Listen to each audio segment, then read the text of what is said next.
Okay, so I'll take the next 20 minutes to try and rush through what I have to share with you. And Professor Aaron will kindly inform me when I have 5 minutes left so that I could, end my presentation in time so that we can take questions. I must say it's an honor to share the podium with Dr. Mulder and Dr. Isik, and I'll just add my own thoughts on this topic of diversity in health education and practice. So this is the title of my presentation. It's called Living Up to the Unhidden Prejudices about Race and Diversity in our medical education and healthcare systems. And I'm going to take practical experience, but what's known in the literature and some of the writings and presentations that I have been involved in the past couple of months or years, as you would say. Now, I do not have any conflicts of interest besides the fact that Dr. Mulder called me to ask me whether I would like to participate. And I said, yes, I would. So that would be the only conflict of interest, if that is a conflict of interest. And as we all know, there's a lot going on not in the Netherlands to start off with, but also outside of the Netherlands with respect to the issue of diversity within our healthcare systems. And some of the things I'll be talking about today will sort of align with some of the things you've heard in the first two presentations. So I see my contribution as a sort of synthesis of some of the things you've heard from a practical point of view. There's no doubt that there is a lot of racism, discrimination, inequities in our healthcare systems in the Netherlands. Has been on the news, as you can see, and many more, just as an example. But before we really do a deep dive into what we're talking about diversity, equity, and inclusion, what I want us to do is just have a shared understanding of what, at least what I think it is, and probably test that against what you already know about this topic. So diversity is all the ways in which people differ. Equity is, achieving fair treatment, access, opportunity, and advancement of all people. And inclusion is how we provide all people gain access to a common voice and participate in decision making and making change happen. Now, however, we use the word equity, equality very often, and sometimes there is a very fine line between what we mean by these two terms. So what I did was just to take a look at what we refer to as equality and equity. So equality is, where we offer equal treatment, especially when it comes to healthcare, equal treatment and availability to healthcare services to all people. The goal is to be fair, and the limitation is that everyone is that the limitation is that, or the premise is that everyone has the same starting place and needs the same things. And if you go back to the presentation of Liana, some of the topics you talked about by access to gain to medical education or HPE shows that equality is not necessarily the best way to go about it. When we look at equity, however, availability of healthcare is made taking into account the factors that influence us to that healthcare service. And when it comes to medical education, the same thing, such as employment of the parents, housing, transportation, socioeconomic status, things like that. And the goal is to include everybody where there's no exclusion based on your antecedent situation, but participation is made open to all participants. So, a couple of things. I won't spend too much time because we've talked about diversity, we've seen different definitions, and it's just the situation, a condition of having being composed of different elements. And diversity can change over time. So you can be the sort of diversity based on age will change the younger you get or the older you get. So, and the sort of context that determines how the diversity will be determined in the environment you find yourself at any particular point in time. Nowadays, gender is fluid. Ethnicity, it could be in a minority in one situation, but in other, you could belong to the majority. So all of these contexts inform us that in some situations, we can change our diversity, but in others, we can't. It can be a smoker in one situation, belong to that group, but later on, if you stop smoking, you belong to a different group. And then that you tend to change in that aspect of diversity. And, you know, there's been a lot of work on diversity. And one of the papers I usually use to explain how large this concept of diversity is or could be is this paper by Dianca and Aragon, in which they describe diversity could be seen from three domains: demographic diversity based on our gender, race, sexual orientation, and things like that; experiential diversity, which is related to our hobbies, our and our abilities; and then we have cognitive diversity, which is related to the way we approach things. So, I mean, if you look in a team, there are those analytic and those who are pragmatic. I mean, these are ways in which you solve problems, but that, you know, variety is the spice of life. You know, these differences are what contribute to highly effective teams, because we have different groups of people, different levels of education, but also different approaches to solving problems. You've got the thinkers, you've got the doers, you've got reflectors, and you've got the activists.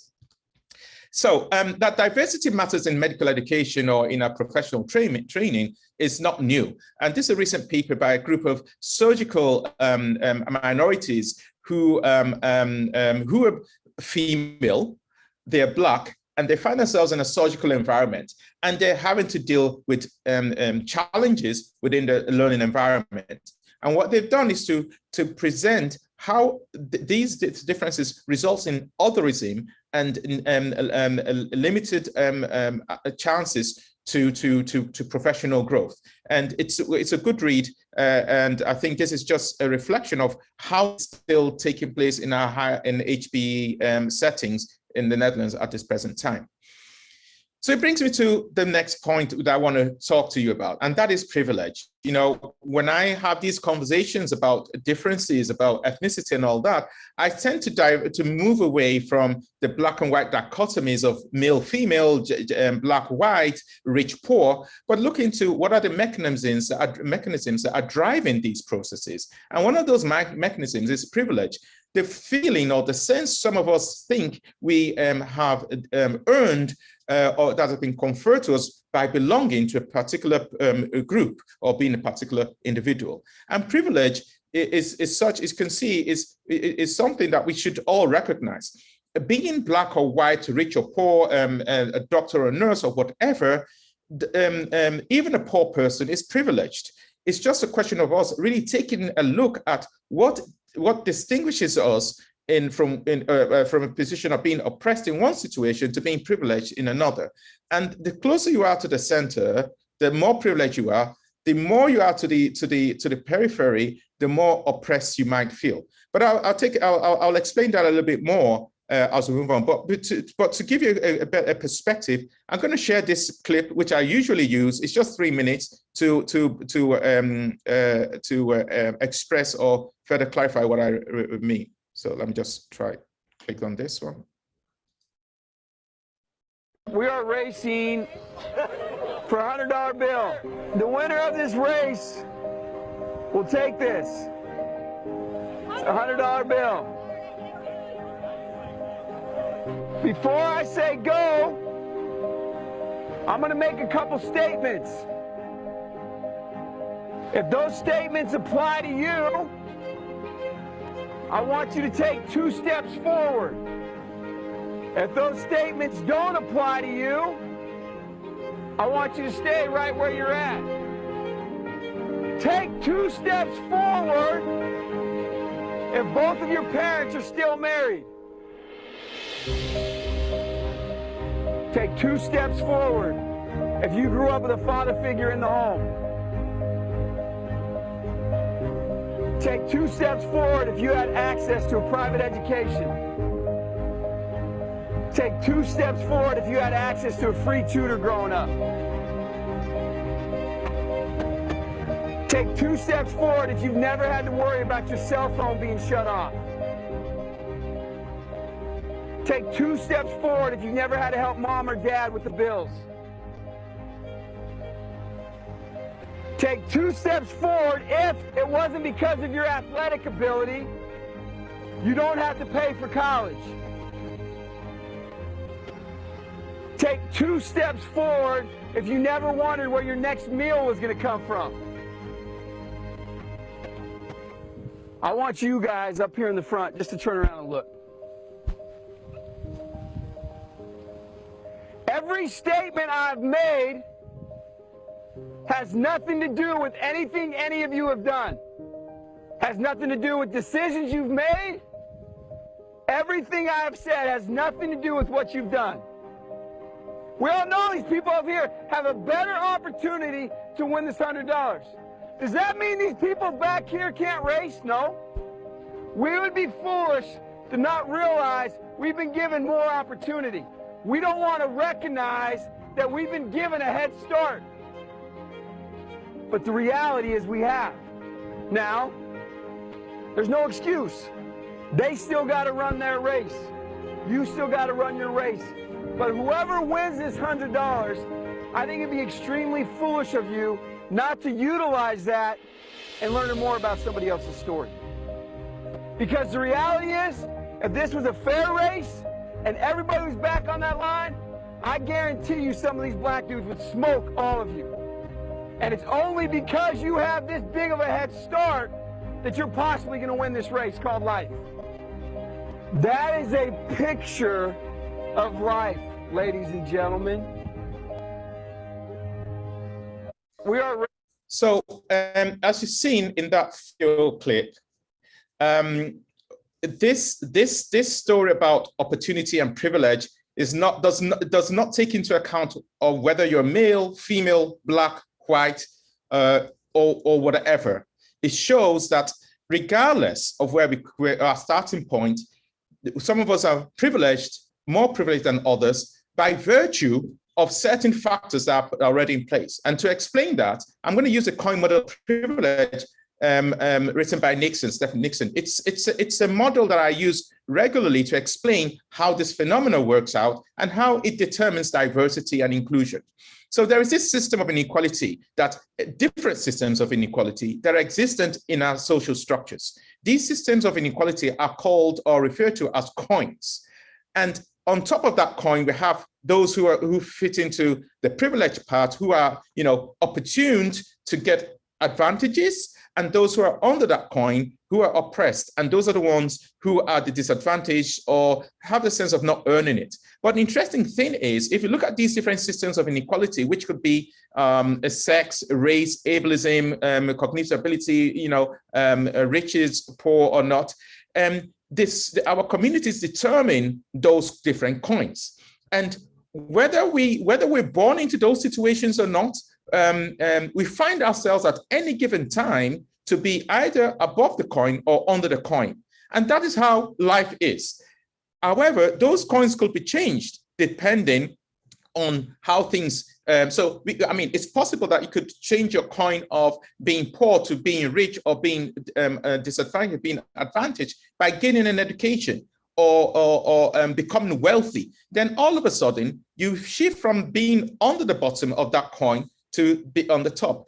The message here is that regardless of where we find ourselves, some of these privileges are earned, some are not. But we have to be conscious that we are privileged, we are put into these positions, however, sometimes deserved, sometimes not. And with these privileges— Can I just say that you have 5 minutes left? Sorry. Thank you very much. So with this privilege comes the sense of entitlement, and entitlement shows us that that for us to earn or deserve whatever it is we think we are is related to a sense of entitlement. So what I'll do is to just go on and skip to the important things I want to share with you. There's this elephant in the room that is which is our sense of privilege or our sense of entitlement. And it's important that we are aware of these mechanisms. Now, there is this, we talked about the leaky pipeline, which Liana alluded to. So what I will quickly do is to skip to the main message I want to share with you. What are we going to do about it? Now, we have to move from inequality to justice. We have to understand these processes, that it's not just being equal or just providing equity that's going to make that difference, but the sense of justice, finding justice and fixing the system to offer equal access, both tools and opportunities to everybody. So it's not having free access to it, but we might have to enable the process such that those who are disadvantaged, as you can see in the diagram, actually are on an equal and level playing field with those who are opportuned. And what is important, how do we gain this process of justice? It requires us to focus on critical consciousness, to start having conversations, and not just conversations, but dialogue. What do I mean? Now, a critical consciousness is the recognition of individuals, as conscious, reflective social beings, and create an awareness of social contradictions and injustice. And the commitment is to act to overcome this sense of injustice and oppression. How does that work? Now, it's for us to understand the difference between having discussions and having dialogue. So what I want to have in the last 3 minutes is to have a dialogue with all of us today. And what is that? What is in dialogue and what is a discussion? A discussion is based on cognition, cognitive abilities, facts, numbers, and the emphasis on providing objective arguments why something is right or wrong.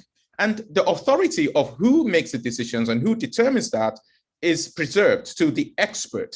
But when we move to dialogues, it's not based only on cognition, what we know, but it's based on our experiences, the feelings that are attached to it. It includes not just objective facts, but it takes into account the subjectivity of situations and the intersubjective interactions that are included. And when it comes to dialogues, everybody, the authority, who is the expert, it's shared amongst all of us. And what is the goal in this process?